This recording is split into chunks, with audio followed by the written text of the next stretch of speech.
Hello, welcome back to my channel education hub by Shweta. मैं आप सबका स्वागत करती हूँ हमारे YouTube channel education hub by Shweta में। तो फ्रेंड्स, आज हम इस वीडियो में आपके साथ डिस्कस करेंगे कि एक बहुत ही इम्पॉर्टेंट टॉपिक पे जो कि आपके पीएचडी के इंट्रेंस एग्ज़ाम से जुड़ा हुआ है, या कहे तो पीएचडी के प्रवेश परीक्षा से संबंधित है।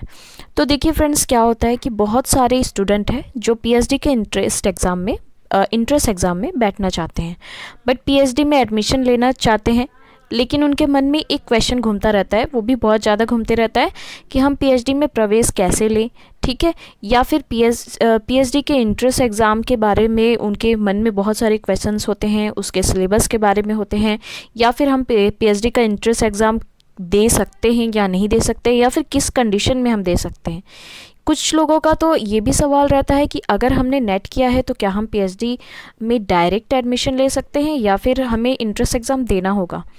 तो ये सारे क्वेश्चन मैं आपको इन सारे क्वेश्चंस के आंसर इस वीडियो में आपको मैं देने वाली हूँ, ठीक है। तो आज फ्रेंड्स जुड़े रहिएगा हमारे वीडियो में, एंड तक जुड़े रहिएगा, स्किप मत करिएगा, क्योंकि आज आपको बहुत सारी इन्फॉर्मेशन यहाँ पे क्लियर होने वाले हैं पीएचडी से रिलेटेड, ठीक है।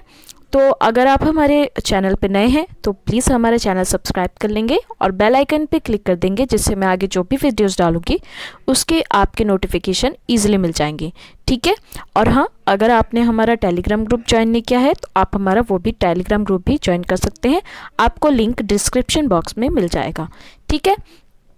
तो देखिए कि जो विभिन्न यूनिवर्सिटी द्वारा जो आयोजित कराए जाते हैं वो आपकी पीएचडी में एडमिशन के लिए सारे आपके जो विभिन्न यूनिवर्सिटी है उनके द्वारा आपका ये आयोजन करवाया जाता है। तो दोस्तों, ऐसे जो स्टूडेंट हैं जिन्होंने अभी तक क्या किया है, नेट एग्ज़ाम पास नहीं किया है, ठीक है, जो स्टूडेंट है जिन्होंने नेट अभी तक क्वालिफाइड नहीं किया है, वो अगर पीएचडी में एडमिशन लेना चाहते हैं तो उन्हें क्या करना पड़ेगा, पीएचडी के इंट्रेंस एग्ज़ाम के साथ साथ इंटरव्यू से होकर गुजरना होगा, ठीक है। क्या करना होगा उन्हें, पीएचडी का जो इंट्रेंस एग्ज़ाम है उसके साथ साथ उन्हें इंटरव्यू में गुजरना होगा, ठीक है। और उसके बाद जो मेरिट लिस्ट बनाया जाता है, जो कि आपका पीएचडी में लाए गए मार्क्स और इंटरव्यू में किए गए परफॉर्मेंस के बेस पे मेरिट लिस्ट बनाया जाता है। तो इसके आधार पर आपको क्या होता है, इंडिया के विभिन्न यूनिवर्सिटी में एडमिशन मिलता है। क्लियर है आप लोगों का यहाँ तक। अब देखिए, कुछ लोगों का सवाल होता है कि जो पीएचडी के लिए हमें कौन से एग्ज़ाम देने होते हैं और कैसे कैसे एग्ज़ाम उसमें होते हैं। तो देखिए, आपके जो पीएचडी में 2 पेपर्स होते हैं, ठीक है। मैक्सिमम जो यूनिवर्सिटीज़ के जो सिलेबस होते हैं उनमें 2 पेपर आपका करवाया जाता है। फर्स्ट पेपर में आपका रिसर्च मैथोलॉजी, ठीक है, आपका रिसर्च जो एप्टीट्यूड है उससे रिलेटेड आपके क्या कराए जाते हैं, एग्ज़ाम कराए जाते हैं, ठीक है। तो आप वो बहुत अच्छे से, अगर आप नेट की तैयारी कर रहे हैं तो आप रिसर्च एप्टीट्यूड के बारे में बहुत कुछ जान चुके होंगे अब तक, ठीक है। बहुत सारी चीज़ आप रिसर्च एप्टीट्यूड के बारे में जान चुके होंगे कि रिसर्च एप्टीट्यूड क्या होता है, कैसे होता है, रिसर्च एप्टीट्यूड क्या होता है, कैसे होता है। ये सवाल तो आपका मेन होता है, क्योंकि ये सवाल बार बार पूछे जाते हैं आपके पीएचडी के एग्ज़ाम में, पेपर 1 में। अब पेपर 2 जो होता है वो आपका क्या होता है, पीजी के सब्जेक्ट से रिलेटेड होता है। पीजी पोस्ट ग्रेजुएशन जो आपने किया होगा, ठीक है, उससे रिलेटेड होता है ये, क्योंकि ऑब्वियस आपका जो पीएचडी है वो पीजी के बाद ही होता है, ठीक है। तो आपने पीजी में जितने भी सब्जेक्ट आपने किए हैं, मीन्स अगर आपने कॉमर्स से रिलेटेड अगर आप स्टूडेंट हैं तो अगर आपने कॉमर्स में जो पीजी किया है आपने, ठीक है, एमकॉम जो किया है, उसमें आपके जितने भी सब्जेक्ट होंगे उससे रिलेटेड आपके इसमें पेपर 2 में क्वेश्चंस आते हैं। तो आपने जो पीजी में जितने भी आपके सिलेबस हैं आप वो अगर पढ़ लेते हैं तो आपका पेपर 2 बहुत ही ईजी हो जाएगा। और एक बात, आपका जो हर यूनिवर्सिटी का सिलेबस अलग होता है, ये तो सब जानते हैं। हर यूनिवर्सिटी में एक ना एक सब्जेक्ट अलग होता है, एक ना एक उनका कोई भी टॉपिक्स क्या होता है, अलग होता है, ठीक है, एक जैसा नहीं होता है।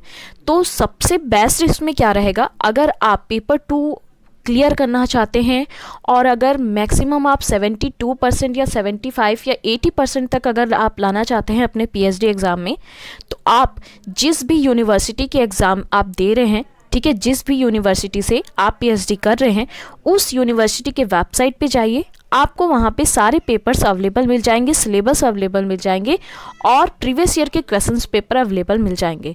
आप वहाँ से जाइए, चेक कीजिए और आप उसी चीज़ को रीड कीजिए, क्योंकि जितने भी यूनिवर्सिटी है वो क्या करते हैं, अपने प्रीवियस ईयर के जो क्वेश्चंस पेपर्स हैं वो अपलोड करते हैं, जिससे क्या है स्टूडेंट को ईजी हो एग्ज़ाम का प्रिपरेशन करने में। तो आप वहाँ जा सकते हैं, वहाँ से ईज़िली आप प्रिपरेशन कर सकते हैं। क्योंकि देखिए बहुत लोग क्या करते हैं कि नेट का अगर उन्होंने सिलेबस देखा है तो उनको लगता है कि पीएचडी का सिलेबस तो नेट के जैसा ही होता है, तो हमने नेट पढ़ लिया तो पीएचडी क्लियर हो गया हमारा। बट ऐसा नहीं है, हर यूनिवर्सिटी का थोड़ा बहुत क्या होता है सिलेबस अलग होता है। तो अगर आपको एकदम अच्छे से प्रिपरेशन करना है तो आप उस यूनिवर्सिटी की वेबसाइट पे जाइए, वहाँ के जो प्रीवियस ईयर के क्वेश्चंस हैं वो सारे आप सॉल्व करके देखिए, ठीक है। और अपने पीजी के क्वेश्चन सॉल्व करके देखिए, अपने पीजी के सब्जेक्ट्स हैं उसको अच्छे से रीड कर लीजिए, रिसर्च एप्टीट्यूड को अच्छे से कर लीजिए, ठीक है। तो आपको क्या हो जाएगा, इंट्रेंस एग्ज़ाम पास करने में बहुत ही ईजी हो जाएगा, ठीक है। तो ये थे हमारे पीएचडी इंट्रेंस एग्ज़ाम और पीएचडी से रिलेटेड आपके क्वेश्चंस और उनके आंसर, ठीक है। तो आई होप आप लोगों को सेशन पसंद आया होगा, आज का क्लास अच्छा लगा होगा। तो प्लीज़ लाइक ज़रूर कर दीजिएगा, कमेंट करके ज़रूर बताइएगा कि आप लोगों के लिए हेल्पफुल रहा या नहीं, या फिर कोई डाउट होगा तो वो भी आप हमें कमेंट सेक्शन में पूछ सकते हैं। एंड हाँ, जिन्होंने अब तक सब्सक्राइब नहीं किया वो हमारे चैनल सब्सक्राइब कर लेंगे, क्योंकि और भी ऐसी बहुत सारी इन्फॉर्मेशन आपके लिए हम चैनल पर लेके आते रहते हैं, ठीक है। और हाँ, वीडियो को ज़्यादा से ज़्यादा शेयर कर दीजिएगा ताकि और भी जिनको भी पीएचडी से रिलेटेड कोई भी कन्फ्यूज़न होगा तो वो उनकी दूर हो जाए, ठीक है।